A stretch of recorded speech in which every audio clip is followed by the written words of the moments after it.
Good morning! Pagkatapos nga pala namin kumain ngayong umaga, ay naisipan ko nga bilhan na si Kuya Sean ng t-shirt dahil nga linggo na ngayon at bukas ay Lunes na, kailangan na niyang maibigay sa teacher niya yung t-shirt na patatatakan. Dahil nga, naku mga mamshi, kasali na naman si Tutoy dun sa Mr. and Miss sa school nila. Naku, kailangan talaga namin magsipag mamigay ng sobre-sobre. At ito nga mga mamshi, nakakaloka talaga to si Kuya Sean mag-video. Mas magulo pa sa kung anong magulo tong pagbibideo niya ay. Kaya yung mga ibang part na gusto ko pang mabidyuhan ay hindi ko talaga nabibidyuhan dahil nga, Diyos ko, tingnan mo naman tong aking videographer. Ay hindi talaga maaasahan sa pagbibideo. Pero nakakapag-vlog naman siya mag-isa ha, pag sa sarili niya. Pero kapag akong mami niya, bibidyuhan niya, naku, piko na mga mamshi, tapos naiinis-inis pa, sabi, ano ba yan si mami? Video na naman, daming ang tao.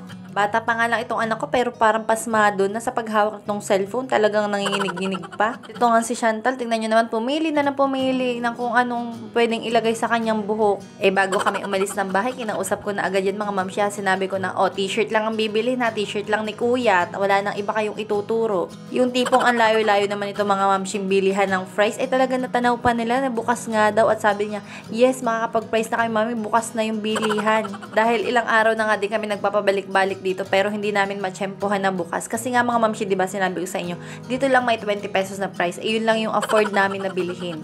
So habang inaantay nga namin maluto yung price, iniwan ko nga pala muna si Kuya Sean dahil sabi ko naman malaki naman na siya. Tapos habang naglalakad kami mga mamshi ni Chantal, nakasalubong namin to si ate, nalaglag yung kanyang mga sinturis bay, nakalamansi. Tapos nagulat ako mga mamshi, si Chantal namulo, tapos binigay niya dun kay ate. Diyos ko, nakakamangha talaga tong batang to. Parang nagrarap na pala ako dun sa voice over ko.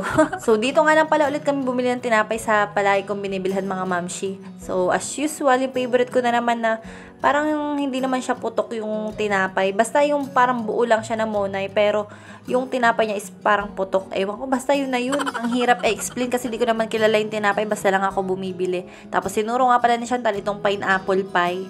Kasi nga daw gusto niya daw yun, parang gelatin daw yung nasa loob niyan. Tapos ayaw pa niyang kuwain, medyo nahihiya-hiya pa siya, pero kinuha din naman niya sa huli.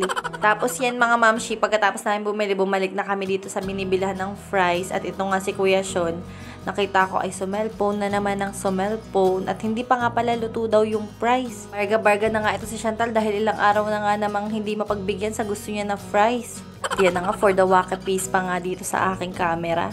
Tipong alapit lang naman ang bahay namin dito, tapos wala naman siyang kinakain. Pero gusto niya mga mamshi maghulog ng piso dun sa automatic na piso tubig. Kasi nga naman kapag inaabot kami ng uhaw dito, naghuhulog lang kami ng piso dyan, tapos yun lumalaglag na yung tubig dyan. As in, ang capacity niyan is isang baso talaga. So ayan, tuwan-tuwa yung dalawang bata. Uuwi kasi sila na walang tupa kasi napagbigyan yung gusto nila. Patalon-talon pa nga dyan si Kuya Sean habang hawak-hawak niya yung fries eh.